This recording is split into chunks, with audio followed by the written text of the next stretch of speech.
Au sommaire de cette édition, Civis Côte d'Ivoire réunit autour d'un atelier les représentants des candidats aux élections municipales et régionales pour un seul objectif, promouvoir les élections libres et apaisées. Et puis le Fonds de prévoyance de la police nationale reçoit un don de matériel médical de la part de l'ONG Aneduo International. Plus de détails dans cette édition. Bienvenue à toutes et à tous. Contribuer au dialogue politique inclusif et participatif pour des élections libres et apaisées, tel a été le thème de l'atelier qui a réuni certains représentants des candidats aux élections municipales et régionales pour le 13 octobre prochain. Cette rencontre d'échange initiée par Civis Côte d'Ivoire s'est tenue à Abidjan. Suivez le reportage de Lucien Sbokwa et Marius Seri, commenté par Lawani Babatunde.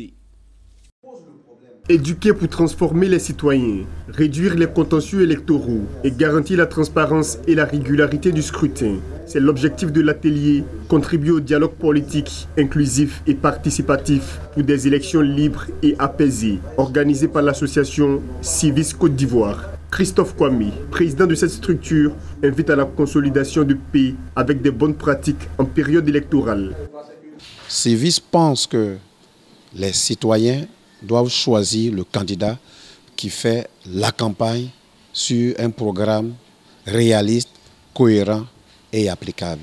Civis Côte d'Ivoire pense que les citoyens doivent sortir des invectives, doivent sortir des crises, doivent sortir de là où on ne peut pas aller, c'est-à-dire casser les urnes par exemple, les actes d'incivisme comme ne pas voter. Civis Côte d'Ivoire appelle les citoyens à se mobiliser massivement pour voter leurs candidats.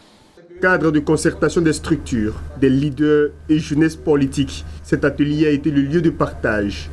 L'atelier nous apprend beaucoup de choses. Par exemple, comment savoir voter, comment faire des campagnes apaisées et comment inviter nos électeurs à pouvoir mieux voter, à pouvoir comprendre ce que c'est que l'élection.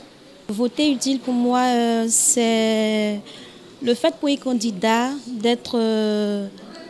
de se comporter en citoyen, c'est-à-dire voir le vote comme une obligation, un devoir qu'il doit obligatoirement accomplir. Voilà, pour des élections apaisées, pour ne pas qu'on lui impose quelqu'un qui ne veut pas. Désormais, il faut que la région du Lot-d'Ivoire s'engage résolument à la paix, à effectuer les élections dans la paix, dans la transparence et que la cohésion sociale soit de mise. Renforcement des capacités des citoyens, compréhension d'analyse en vue d'une société plus juste et respectueuse des droits humains, c'est la mission de l'association Civis Côte d'Ivoire. Nous vous le disions en titre, le Fonds de prévoyance de la police nationale a reçu un don de la part de l'ONG Aneduo International. Ce don est composé de matériel médical qui servira à équiper l'hôpital des policiers qui est en cours d'achèvement dans la commune de Yopougon, en Dokwa. C'est un commentaire de Jean-Charles Sibaï. Un gros camion conteneur de matériel médical offert au FPPN, entendez, le Fonds de prévoyance de la police nationale. Dans sa politique d'aide aux populations nationales et internationales, l'ONG Aneduo a doté le FPPN d'un important présent, lit, fauteuil, matelas, un matériel estimé à plus de 80 millions de francs CFA à la disposition des policiers ivoiriens pour des soins améliorés. Depuis 11 ans, nous avons pris ce rendez-vous. Nous avons tissé ce partenariat avec la Côte d'Ivoire pour aider nos populations qui sont dans le besoin. L'humanitaire et le social intéressent tout le monde. Et pour nous, c'est un engagement. C'est aussi un don de soi. Parce que, comme on le dit, l'humanitaire ne nourrit pas son homme. Mais nous le faisons parce que nous avons à cœur d'aider nos populations. Et avec le DG du fonds, nous sommes résolument engagés à aider l'État de Côte d'Ivoire, mais surtout tous les policiers et leurs familles. Cette donation servira à équiper à l'ouverture l'hôpital des policiers 6 à Yopougon, une commune d'Abidjan.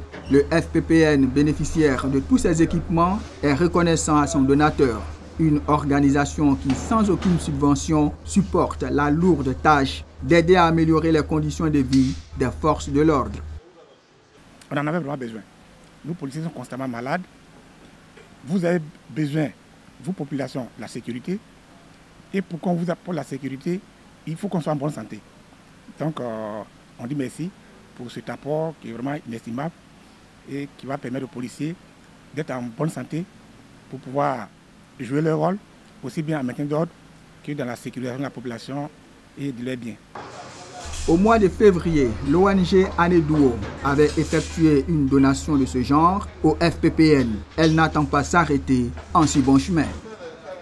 Un mot de culture dans ce journal. Le Bureau national d'études techniques pour le développement BENET a accueilli la fresque. C'est une initiative des éditions Maïeutique et la fresque vise à contribuer au développement économique du pays par la promotion de la culture et de l'art. Par des spectacles à la fois instructifs et distractifs, la fresque a su réjouir l'association des femmes du BENET. C'est un reportage de Amine Diadé commenté par Corona Sekongo.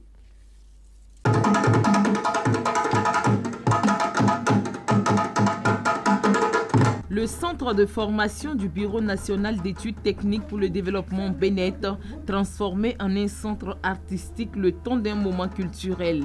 Danse, slam, dessin, musique et pièces théâtrales retraçant les écrits de l'écrivain Awaba, dont le roman a pour titre « Les femmes et les omelettes ». Les invités sont les membres de l'association des femmes du BENET. La femme BENET, soucieuse de concilier vie professionnelle et vie associative, a voulu à travers cette activité marquer sa volonté de contribuer à l'équilibre et au bien-être de ses membres, gage d'efficacité professionnelle et d'épanouissement social. Ce spectacle culturel et littéraire a su donner en général aux agents du BENET et en particulier à ces dames un moment de partage et de communion.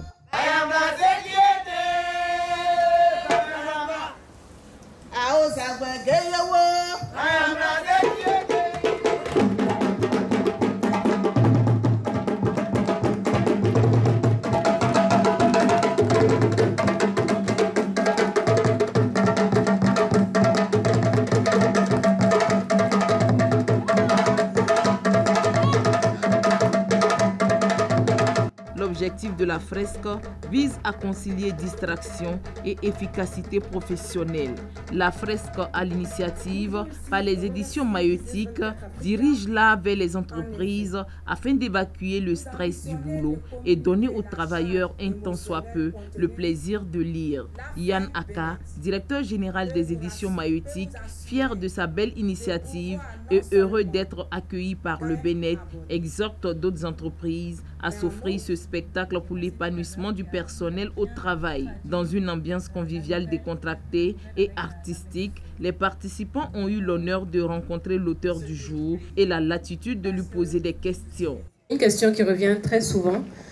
L'explication est partiellement donnée au dos du livre sur la couverture de fin, où je parle des relations humaines, des relations entre les hommes et les femmes, mais aussi des omelettes, c'est-à-dire on ne peut pas faire d'omelettes sans casser des œufs. Donc pour que les relations humaines fonctionnent, il faudrait qu'on fasse des sacrifices pour qu'elles tiennent.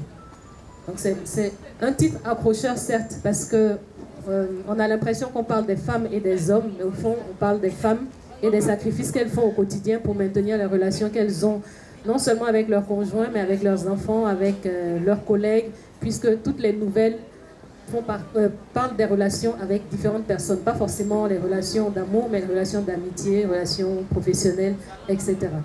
Les éditions Maïeutique sont une maison d'édition et agence culturelle qui s'est fait connaître dans le domaine littéraire par l'édition des personnes qui ont une riche expérience à partager à la société, chefs d'entreprise, personnalités publiques et politiques, leaders d'opinion, fonctionnaires internationaux, corps diplomatiques. L'initiative Inspecteurs des impôts sans frontières commence à monter en puissance pour mieux aider les États à faire les recettes fiscales nécessaires à leur développement et au fonctionnement de leurs services publics. Créé en 2015 par l'OCDE et le PNUD, ce vivier d'une quarantaine d'inspecteurs venus de 11 pays a permis à 17 pays africains de collecter 244,2 millions de dollars supplémentaires de recettes fiscales auprès des entreprises multinationales, essentiellement au cours des 2 dernières années, sur un total de 414 millions de dollars à l'échelle mondiale. Rappelons que ces inspecteurs étrangers sont demandés par les pays qui se sentent insuffisamment outillés pour mobiliser leurs ressources intérieures via la fiscalité. Mesdames et messieurs, c'est la fin de ce journal. Merci de nous avoir suivis et l'information continue sur Business 24 Africa.